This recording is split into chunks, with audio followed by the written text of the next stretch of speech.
Desde tempos remotos, o ouro chamou a atenção dos homens. Brilhante e incorruptível, ele representa todas as virtudes da divindade. Mas a ambição do ouro pode destruir culturas e mobilizar populações inteiras. Na América, essa ambição teve um nome, o nome de um fantasma: Eldorado. Ninguém sabe com certeza quem foi o primeiro a falar de um país de ouro, mas na Europa havia muita gente disposta a acreditar que tal país existia em alguma parte do mundo. Penso que o mito do Eldorado é, em certa medida, anterior ao descobrimento e à conquista da América. Nasceu da febre da busca do ouro pelos alquimistas da Idade Média, que os levou a buscar uma fórmula que lhes permitisse transformar todas as substâncias em ouro. A construção do mito do Eldorado é muito curiosa, porque não é um mito americano, nem é exatamente um mito europeu, e sim um cruzamento do que aparece em livros de cavalaria com a realidade da América. Para a Europa medieval, qualquer terra longínqua e desconhecida podia ser a sede de civilizações fantásticas. Tratava-se de mitos e fábulas que alimentavam o desejo e a ambição do europeu daquela época. A ideia de cidades douradas, de Eldorados, de grandes riquezas, de Manoa, de Brasis, de Antilhas, todos nomes do encantamento europeu, é muito anterior à conquista. Em fins do século XIII, o livro que relatava as viagens de Marco Polo pela Índia e China maravilhou a Europa. Muitas pessoas começaram a imaginar diversas formas de chegar ao Oriente que supunham cheio de especiarias e riquezas de todo tipo. Colombo estava convencido de que encontraria uma montanha de fortuna e povos ricos. Países que as lendas de Marco Polo claramente indicavam possuir riquezas infinitas e enormes que os europeus iriam encontrar quando lograssem chegar à Ásia pelo outro extremo.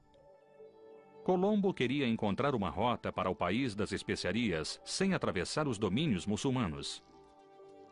Mas, além de especiarias, havia outro elemento que representava, melhor que qualquer outro, a ambição de riquezas: o ouro, a grande obsessão da Europa. Ao contrário das ideias que nos vendem e que são tão populares, o ouro para os espanhóis também tinha importância simbólica muito grande. A utilização do ouro para alimentar cruzadas, Colombo tinha a mentalidade bastante medieval. Ele não queria ouro para acumular como mercadoria, nem como capital.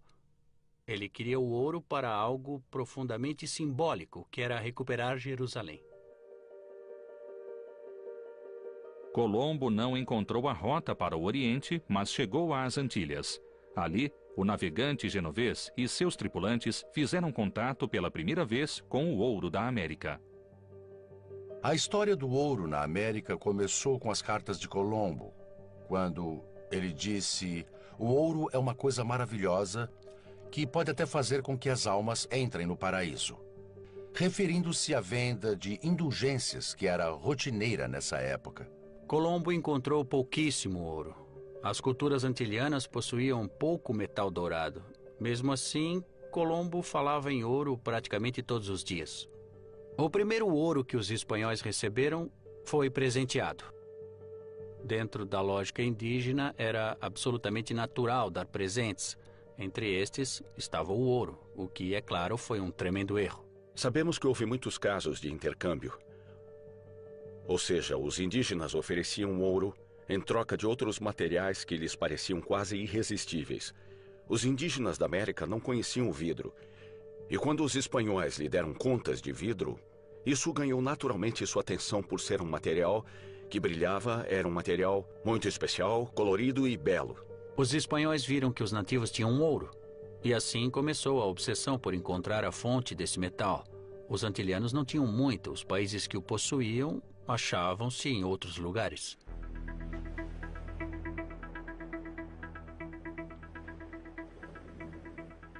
Os nativos informaram aos espanhóis que além mar havia mais terras, que lá eles poderiam encontrar ouro em grande quantidade. Essa notícia causou muito entusiasmo na Espanha, onde começaram a preparar expedições em busca dessas terras. Já se suspeitava que aquela região não fosse asiática. Os europeus, então, partiram do princípio que ela não tinha dono. Os monarcas espanhóis promulgaram uma série de decretos que autorizavam o resgate do ouro em terras americanas. Claro, sob a palavra resgate escondia-se o consentimento para extrair todo o ouro possível das novas terras em nome da coroa espanhola, que receberia importante porcentagem dos tesouros. A busca do ouro levou os espanhóis a explorar a península de Yucatán. Em 1519, Hernán Cortés desembarcou em Veracruz, dando início à conquista do Império Azteca. Com Hernán Cortés, os saques feitos a Montezuma no México foram impressionantes. A primeira coisa que Montezuma fez a Cortés foi enviar-lhe ouro, mandando dizer que, por favor, não fosse visitá-lo, e com isso conseguiu exatamente o contrário. Cortés aproveitou-se das guerras em que os astecas enfrentavam outros povos da região e, em 2 anos, completou a conquista do império. As riquezas que os espanhóis extraíram do México não se igualavam a nada que olhos europeus tivessem visto antes. Depois de subjugar o México e a América Central, os espanhóis ouviram novos comentários acerca de outros reinos ricos em ouro situados mais ao sul. Os indígenas descobriram rapidamente que os espanhóis queriam um ouro. E, portanto, diziam que eles não o tinham, mas que a sociedade que ficava mais ao sul ou mais ao norte, essa tinha ouro. Na década de 1520, a cidade do Panamá se transformou no lugar de encontro de todo tipo de aventureiros e caçadores de fortuna que sonhavam em realizar novos descobrimentos. 2 deles, Francisco Pizarro e Diego de Almagro, associaram-se para levar adiante a missão de procurar ouro nas terras situadas ao sul do Panamá. Em 1531, durante a marcha para o sul, Pizarro e Almagro ouviram a notícia da existência de um importante soberano que chefiava enorme império. Tratava-se do Império Inca e de seu rei, Atahualpa, que, segundo palavras dos nativos, era imensamente rico.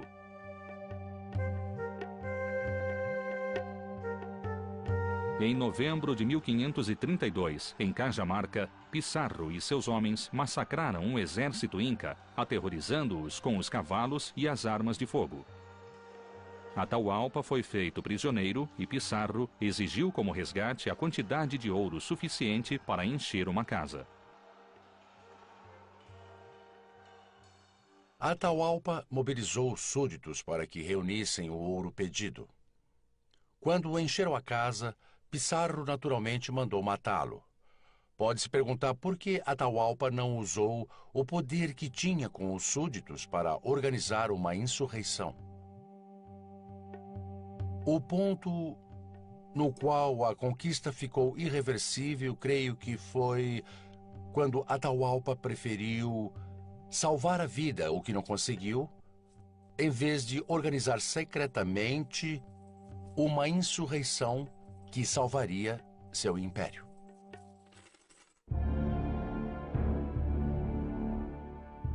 Enquanto Cortés saqueava os tesouros do México e Pizarro preparava a expedição para o sul, outros conquistadores dirigiram-se a leste para explorar o norte da Colômbia. Tratava-se de região desconhecida para os espanhóis, que na época a chamavam simplesmente de Terra Firme. Ali, em 1525, Rodrigo de Bastidas, um sevilhano que havia acompanhado Colombo em algumas viagens, fundou Santa Marta, a mais antiga das cidades espanholas na América que ainda se mantém de pé. Santa Marta, Colômbia.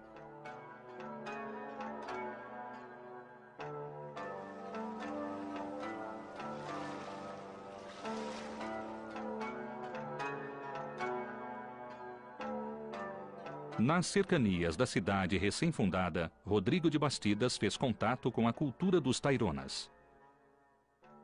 Quando os espanhóis chegaram aqui, que fica no extremo norte, vieram pelo Cabo de La Vela, em Guajira, e foram descendo para esta região. Entraram no Vale Tayrona, que era o território dos Tairos, entre o rio Buritaca e o rio Dom Diego. A região era habitada pelos índios Taironas no tempo da conquista. Cerca de um pouco mais de 1 milhão de nativos ocupavam a serra. A ourivesaria tairona é considerada uma das melhores da América. Eles eram grandes artesãos, embora grande parte do ouro que eles trabalhavam fosse negociado de outras tribos do Vale do Madalena. O ouro tinha sentido místico.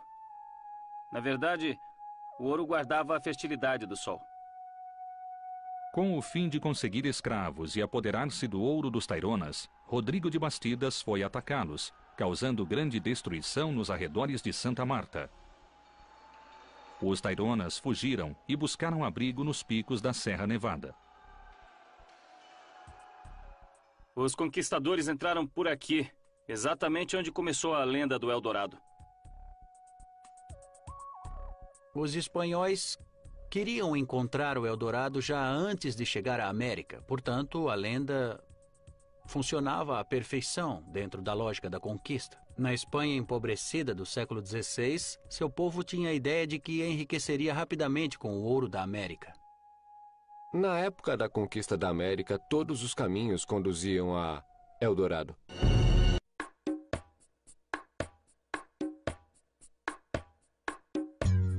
Cartagena, Colômbia.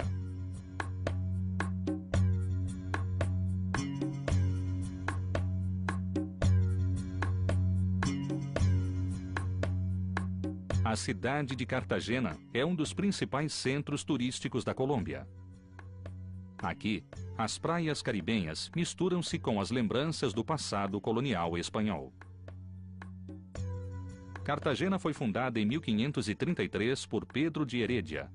A cidade devia servir como base para entrar no país em busca de mais ouro. A partir de Cartagena, começaria a conquista da região chamada Senu. Quando o ouro que estava em poder dos índios vivos se esgotou, então começou a prática de saquear as tumbas. Houve episódios bem antigos do século XVI, nos quais as tumbas do Senu, por exemplo, eram escavadas. Tiravam as pessoas que acabavam de morrer para tirar-lhes o ouro. Eles construíam as tumbas em partes planas. Onde ficava uma tumba, via-se um montinho de terra. Então, quando vieram os conquistadores, foi muito fácil saquear as tumbas, porque era só achar uma elevação. Mas o ouro das tumbas de Senu não conseguiu aplacar a ambição dos espanhóis. Os nativos alimentavam a fantasia dos conquistadores, falando de reinos de ouro situados muito longe. O novo comandante, que chegou a Santa Marta em 1535, foi um dos que quiseram crer nessa história. Seu nome era Gonçalo Jiménez de Quesada. Ele chegou à região de Santa Marta e não havia nada de que se apropriar porque tudo havia sido queimado, calcinado e destruído pelos conquistadores prévios. Então preparou uma expedição pelo rio Madalena. Aqui começa a entrada pelo montante do rio Madalena em busca do Eldorado.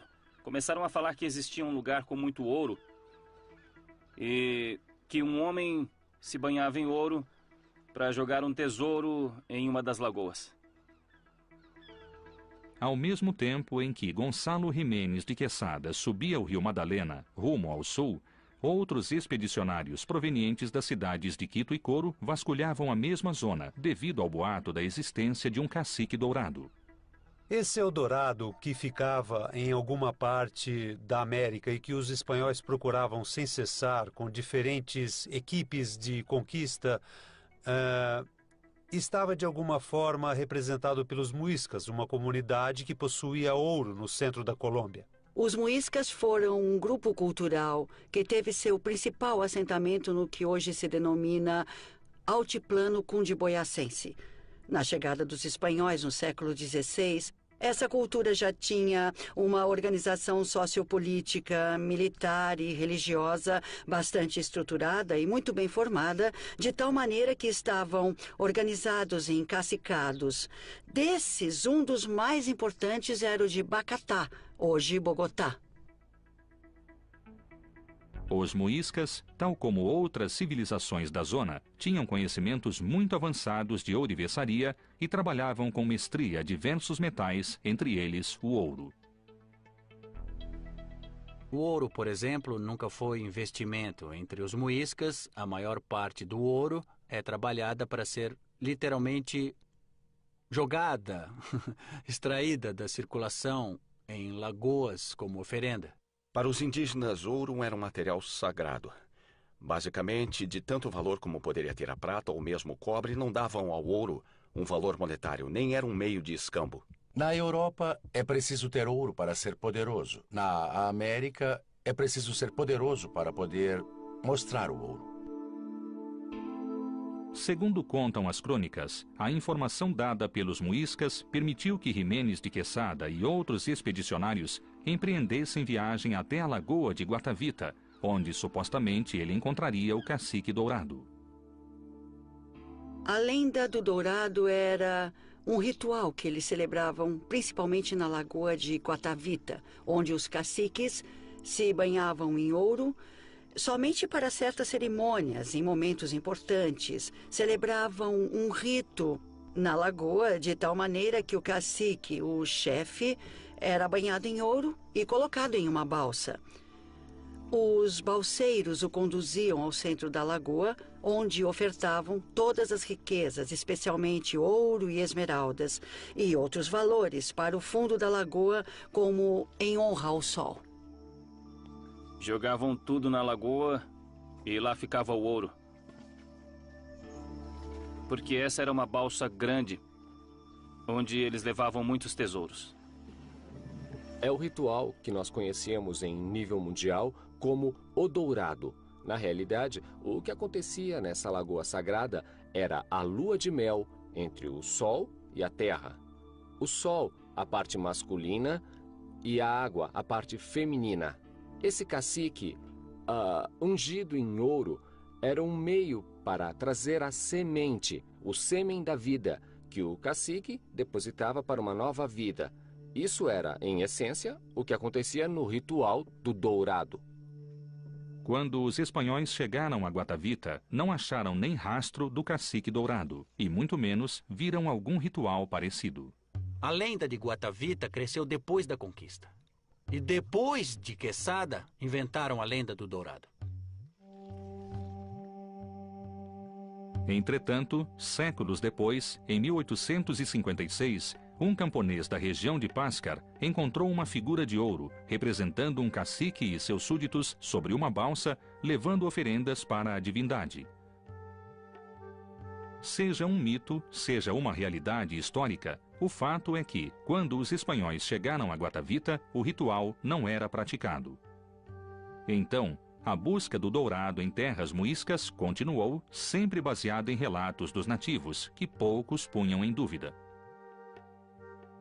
Além do mais, os índios respondiam a essa ânsia dos europeus, dizendo-lhes que mais além havia outra terra onde se achava realmente a riqueza, e quando chegavam lá, os nativos repetiam a mesma lenda. Então continuavam procurando. Na região de Tunja, ao norte da atual cidade de Bogotá, os espanhóis souberam que os muiscas haviam atirado imenso tesouro em um poço sem fundo.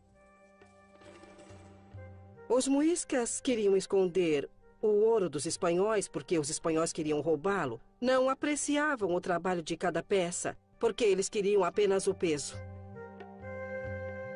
Para os muiscas era um desperdício perder o valor de cada peça.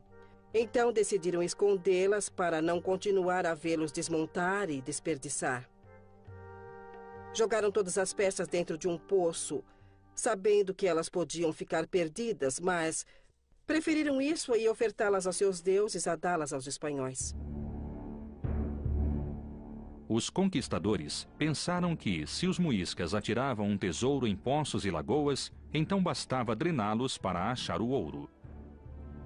Desde esse tempo, foram várias as tentativas de escoar Guatavita e outras lagoas.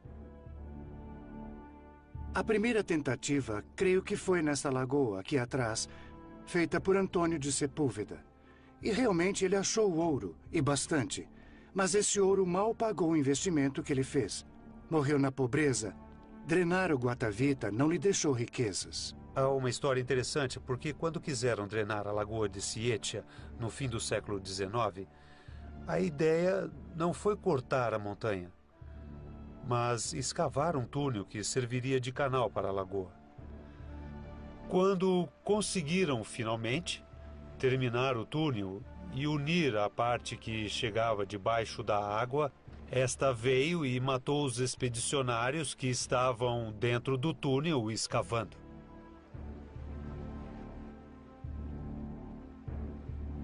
A busca de riqueza a qualquer preço era justificada com a ideia de que a conquista instauraria o cristianismo nas regiões conquistadas, salvando assim a alma dos nativos pagãos. Os templos muiscas foram considerados demoníacos.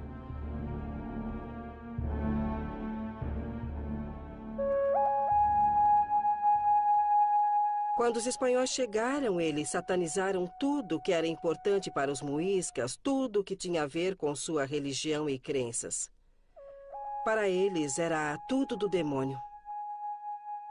Dizem que os espanhóis, quando entraram aqui, acharam isto cheio de formas fálicas. Assim, quando os invasores chegaram, imediatamente acharam que o que os muiscas faziam era adorar o diabo.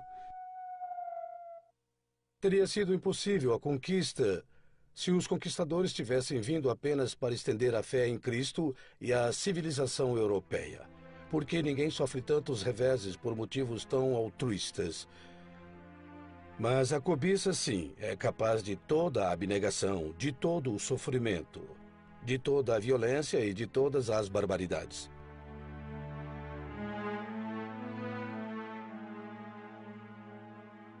Os objetos de ouro pilhados dos muiscas e de outros povos serviram para alimentar a insaciável cobiça financeira do Império Espanhol e para decorar as igrejas dos conquistadores.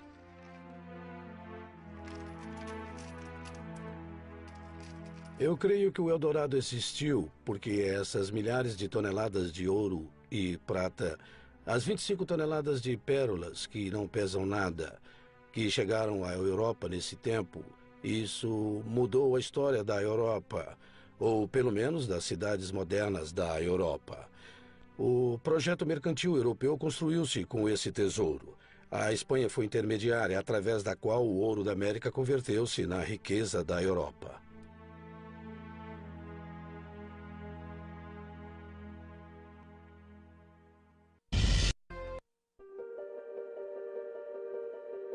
Para organizar melhor a pilhagem do tesouro muisca, os espanhóis se instalaram em Sabana, em Bogotá.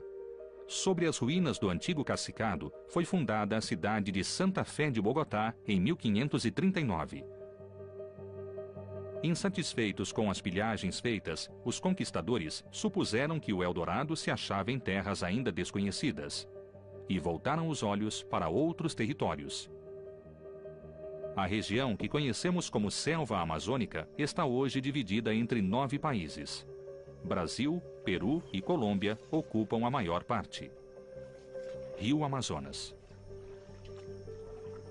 Seus habitantes, protegidos por montanhas e selvas impenetráveis, desenvolveram uma cultura própria durante milhares de anos.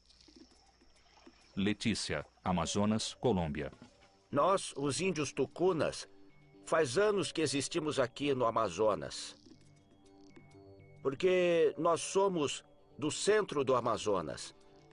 Há 10 mil anos que nós vivemos aqui no Amazonas. Nós existimos. Antes que Cristo existisse, nós já existíamos aqui. Nesta região, os espanhóis acreditavam que a busca do ouro daria bons resultados. Os espanhóis logo se puseram a procurar a mina, a procurar ouro. Acontece que por aqui, tudo, ou quase tudo, é mato. Eles não podiam entender a beleza e a riqueza que nós temos.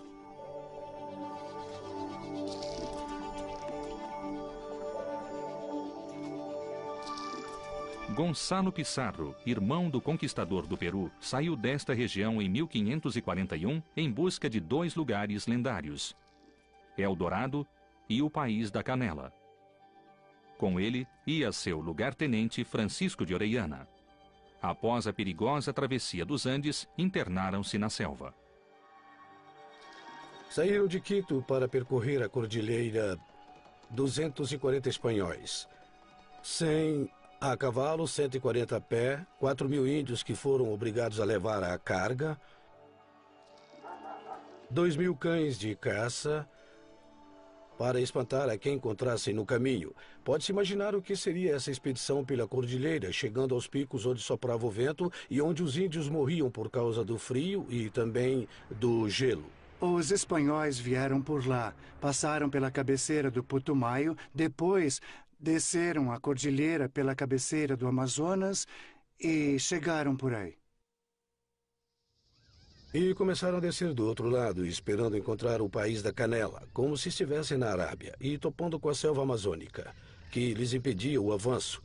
Acabaram-se as provisões, não encontraram canela, Pizarro enlouqueceu, matou os índios e deu a carne aos cães. Assim acabou em carnificina monstruosa. Depois, um dia, acharam um rio pela frente que parecia sem fim, e quando finalmente perceberam e admitiram que não podiam mais avançar, decidiram construir um bergantim espanhol. Parte dos soldados embarcou no bergantim para buscar provisões e nunca mais voltou. O rio os levou. Assim se descobriu o Amazonas. Orellana, que descia pela balsa, a Atlântica. Então foi ele que descobriu o nome Amazonas. Separado de Pizarro, Orellana seguiu viagem pelo Amazonas. A jornada foi narrada por Frei Gaspar de Carvajal, o capelão que acompanhava a expedição. Nesse relato, ele assinalou a presença de grande quantidade de nativos que povoavam as margens do enorme rio. Entre eles, mencionou uma tribo de mulheres guerreiras que daria nome ao rio.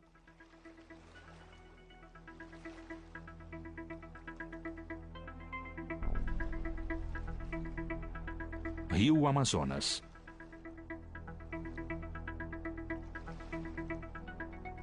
Não encontraram exatamente o que tinham imaginado, mas quando viram os botos, acreditaram que eram sereias. Esperavam encontrar gigantes e encontraram pigmeus em algumas áreas do continente. Encontraram ou acreditaram encontrar as Amazonas nas margens do rio. Então é claro que não lhes seria fácil escapar da fantasia que vinham perseguindo. Eles encontraram terras inóspitas, desconhecidas, com alto grau de umidade, pragas, insetos, e ainda encontraram fauna também hostil, como serpentes, onças, jacarés, sem contar, naturalmente, com os habitantes da região que também tiveram forte reação à aproximação dos conquistadores. Orellana viajou pelo Amazonas quase 7 meses. Percorreu mais de 5.000 quilômetros até a embocadura no Oceano Atlântico. Embora não tenha encontrado vestígios de ouro nem de grandes civilizações, sua viagem foi imitada 18 anos mais tarde, em 1560, por outro conquistador, Pedro de Ursúa, que não hesitou em abandonar seu alto cargo e honras em nome do espectro do Eldorado. Alguns abandonaram tudo, como o caso de Pedro Ursúa, um rico negociante que vendeu todas as posses de terras. Para mim, Ursúa parece representativo do que foi o conquistador espanhol. Primeiro chegou muito cedo aqui. Tinha 15 anos e aos 17 já era governador de província. Viveu 10 anos nestas terras, travou guerras por todo o território. Então topou com a lenda do Eldorado e a lenda de que Orellana, 20 anos antes, havia descoberto o Amazonas. Ocorreu-lhe a ideia ainda mais demente de que ele iria conquistar a selva e o rio.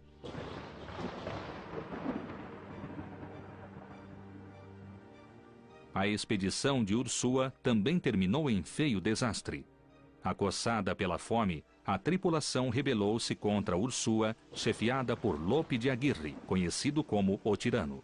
Desceram o Amazonas, saíram ao mar e na costa venezuelana foram capturados e executados. jamais encontraram ouro.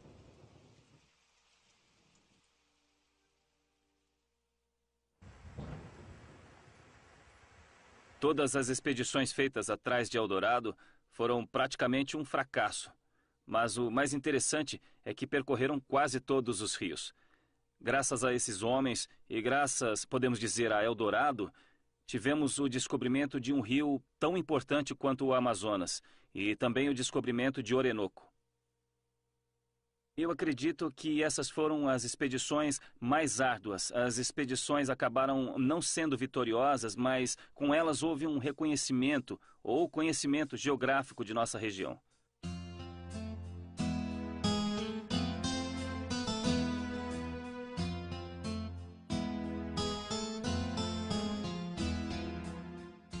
O Eldorado nunca foi encontrado no Amazonas.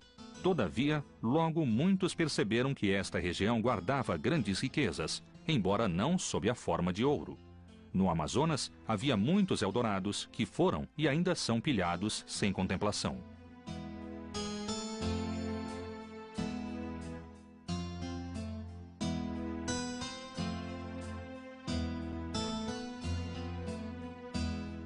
Aí estão os Eldorados relacionados a recursos naturais. É o da quina e o da borracha. Este é um seringal, que em tempos passados foi de grande benefício. A seguir, vieram as peles de animais, como jacarés, e as peles de onça, de jaguatirica.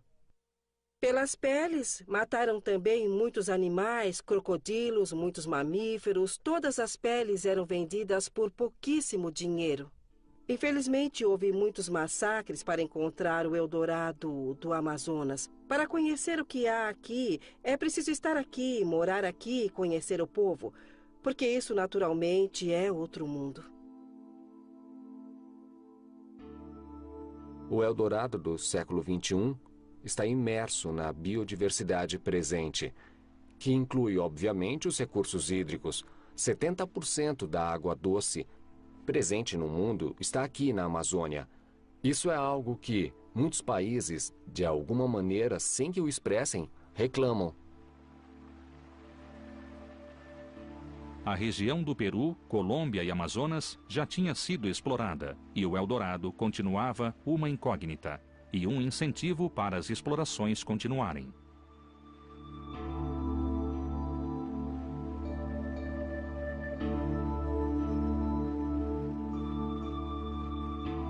Durante o século XVII, lugares tão remotos como as Guianas e os desertos da Patagônia seriam os últimos em que os conquistadores acreditariam ver o brilho da cidade de ouro.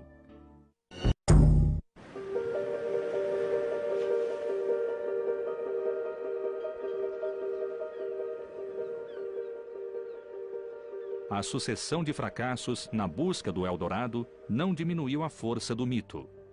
Enquanto os nativos continuassem contando histórias sobre cidades maravilhosas, haveria espanhóis dispostos a ouvi-las e nelas acreditar.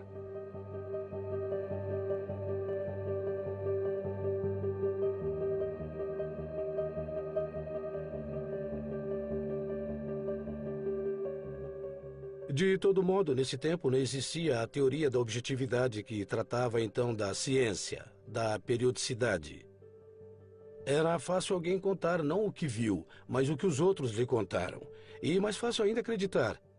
E assim foram se criando essas lendas. Às vezes nasciam porque eles acreditavam no que imaginavam, outras vezes porque necessitavam acreditar.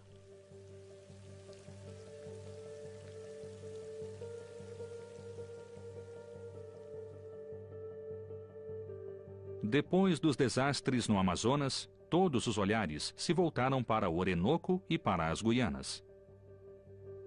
Ali, Jiménez de Quesada e seus sucessores buscariam em vão durante 50 anos a maneira de penetrar nas montanhas e chegar a uma lagoa lendária chamada Parime, em cujas margens existiria uma cidade, a Manoa do Dourado. Embora nunca tenha sido encontrada, a Lagoa de Parime continuou figurando nos mapas europeus durante décadas. As rotas do Eldorado são as rotas da conquista.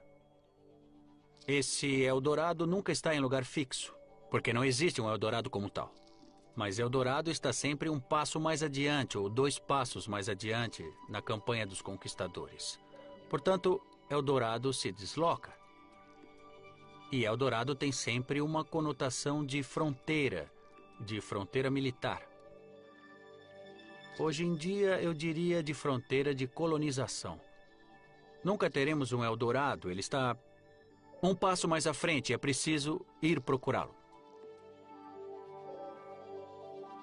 Em seu percurso, o mito foi se deslocando das impenetráveis selvas tropicais até o gelado deserto da Patagônia.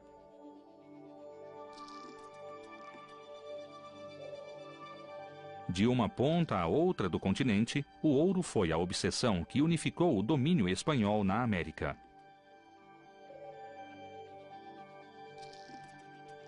Eldorado é um mito itinerante. Está no limite do mundo.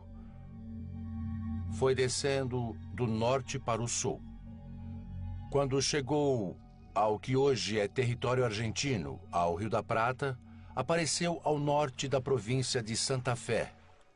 Chamavam-na de Cidade dos Césares. A Cidade dos Césares recebeu o nome de Francisco de César, um militar espanhol que supostamente havia contatado os habitantes de uma cidade maravilhosa situada em algum lugar do centro da atual Argentina. Francisco de César era um soldado da expedição de Caboto que se perdeu.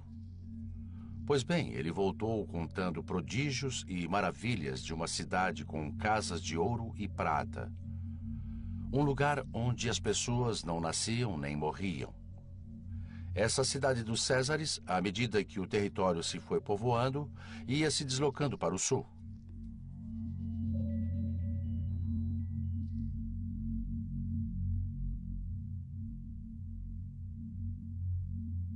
Ao fim da época colonial, ela se achava na Cordilheira, mais ou menos na zona de São Carlos de Bariloche. E ainda no século XX, ou melhor, no princípio desse século, falava-se nela no sul de Santa Cruz, no último confim da Patagônia. De modo que uma cidade mítica vai se movendo à medida que a civilização avança. E ninguém acredita que não haja nada.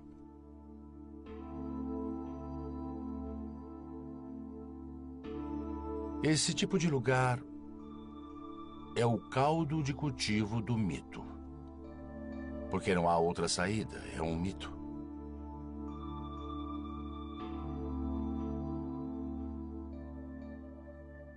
Em princípio do século XIX, o explorador alemão Alexander von Humboldt percorreu a selva venezuelana e colombiana, chegando a uma conclusão: nem a Lagoa de Parime, nem Eldorado existiam.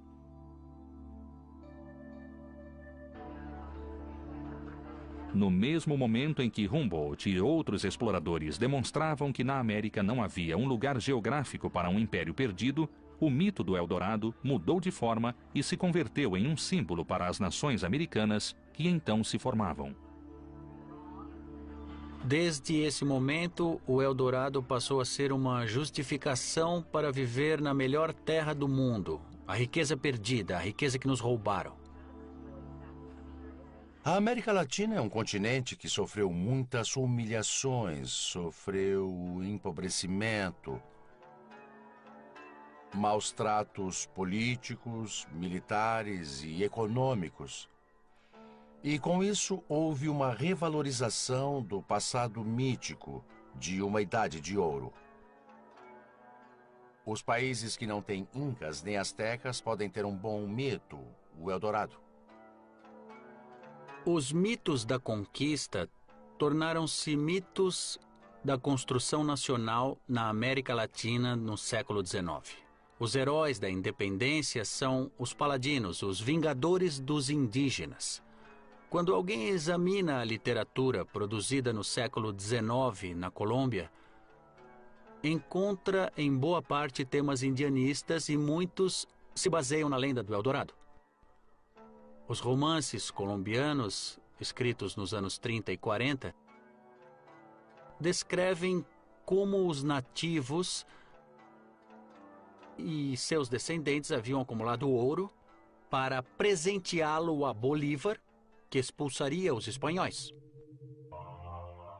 O Eldorado também foi, e é ainda hoje, uma metáfora da pilhagem dos bens culturais.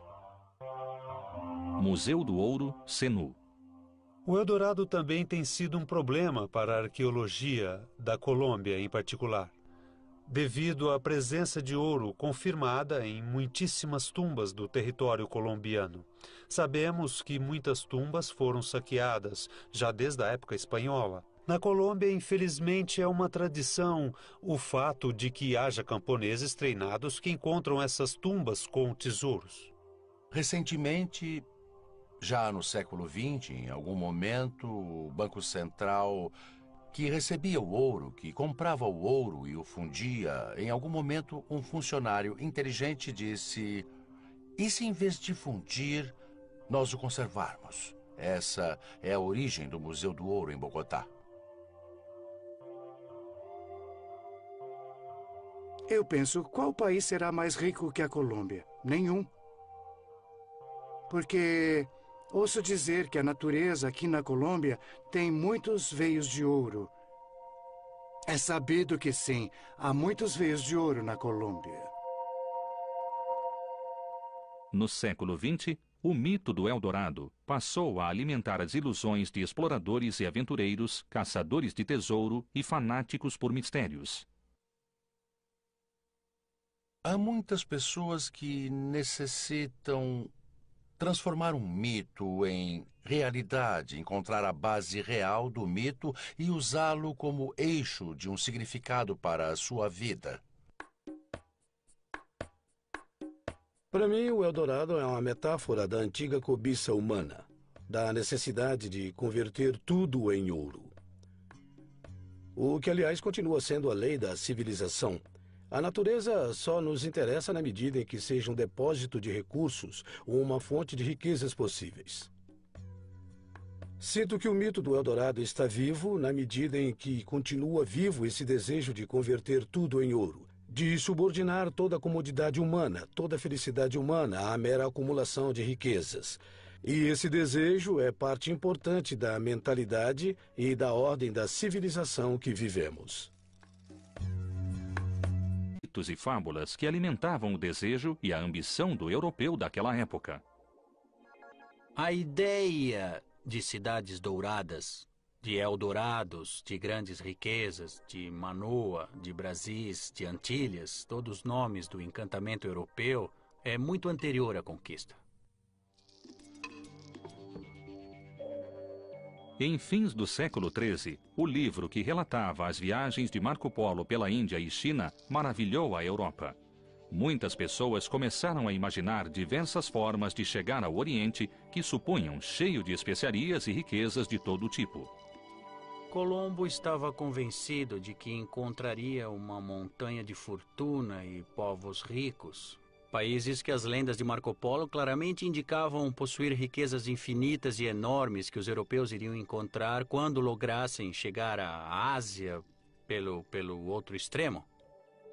Colombo queria encontrar uma rota para o país das especiarias sem atravessar os domínios muçulmanos. Mas, além de especiarias, havia outro elemento que representava, melhor que qualquer outro, a ambição de riquezas: o ouro, a grande obsessão da Europa. Ao contrário das ideias que nos vendem e que são tão populares, o ouro para os espanhóis também tinha importância simbólica muito grande.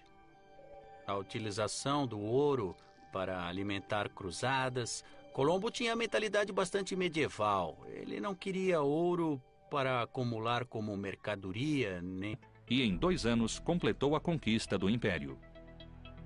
As riquezas que os espanhóis extraíram do México não se igualavam a nada que olhos europeus tivessem visto antes. Depois de subjugar o México e a América Central, os espanhóis ouviram novos comentários acerca de outros reinos ricos em ouro situados mais ao sul. Os indígenas descobriram rapidamente que os espanhóis queriam um ouro. E, portanto, diziam que eles não o tinham, mas que a sociedade que ficava mais ao sul ou mais ao norte, essa tinha ouro. Na década de 1520, a cidade do Panamá se transformou no lugar de encontro de todo tipo de aventureiros e caçadores de fortuna que sonhavam em realizar novos descobrimentos. Dois deles, Francisco Pizarro e Diego de Almagro, associaram-se para levar adiante a missão de procurar ouro nas terras situadas ao sul do Panamá. Em 1531, durante a marcha para o sul, Pizarro e Almagro ouviram a notícia da existência de um importante soberano que chefiava enorme império. Tratava-se do Império Inca e de seu rei, Atahualpa, que, segundo palavras dos nativos, era imensamente rico.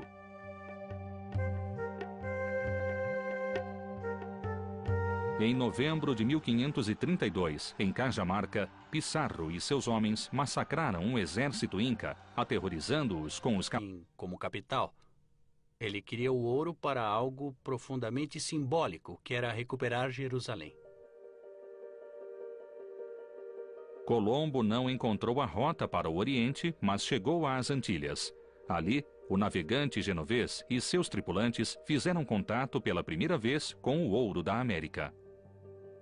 A história do ouro na América começou com as cartas de Colombo, quando ele disse: "O ouro é uma coisa maravilhosa que pode até fazer com que as almas entrem no paraíso", referindo-se à venda de indulgências que era rotineira nessa época. Colombo encontrou pouquíssimo ouro. As culturas antilhanas possuíam pouco metal dourado. Mesmo assim, Colombo falava em ouro praticamente todos os dias. O primeiro ouro que os espanhóis receberam foi presenteado. Dentro da lógica indígena, era absolutamente natural dar presentes. Entre estes estava o ouro, o que, é claro, foi um tremendo erro. Sabemos que houve muitos casos de intercâmbio. Ou seja, os indígenas ofereciam ouro em troca de outros materiais que lhes pareciam quase irresistíveis. Os indígenas da América não conheciam o vidro. E quando os espanhóis lhe deram contas de vidro, isso ganhou naturalmente sua atenção por ser um material que brilhava, era um material muito especial, colorido e belo. Os espanhóis viram que os nativos tinham ouro, e assim começou a obsessão por encontrar a fonte desse metal. Os antilhanos não tinham muito, os países que o possuíam.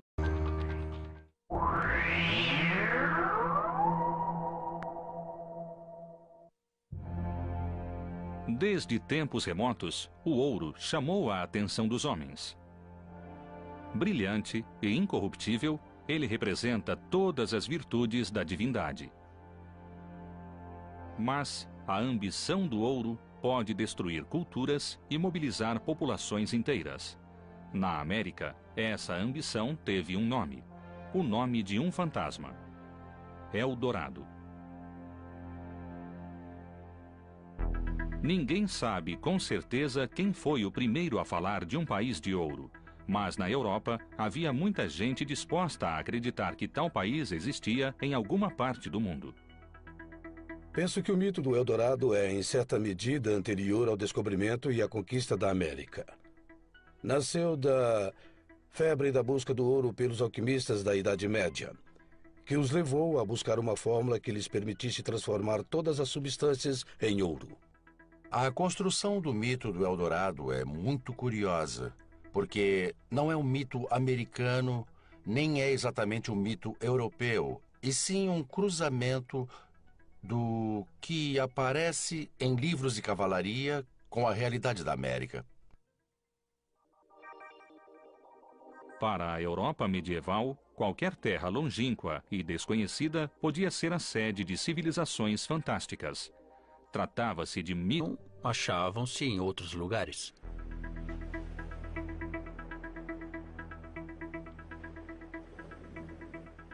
Os nativos informaram aos espanhóis que além mar havia mais terras, que lá eles poderiam encontrar ouro em grande quantidade. Essa notícia causou muito entusiasmo na Espanha, onde começaram a preparar expedições em busca dessas terras.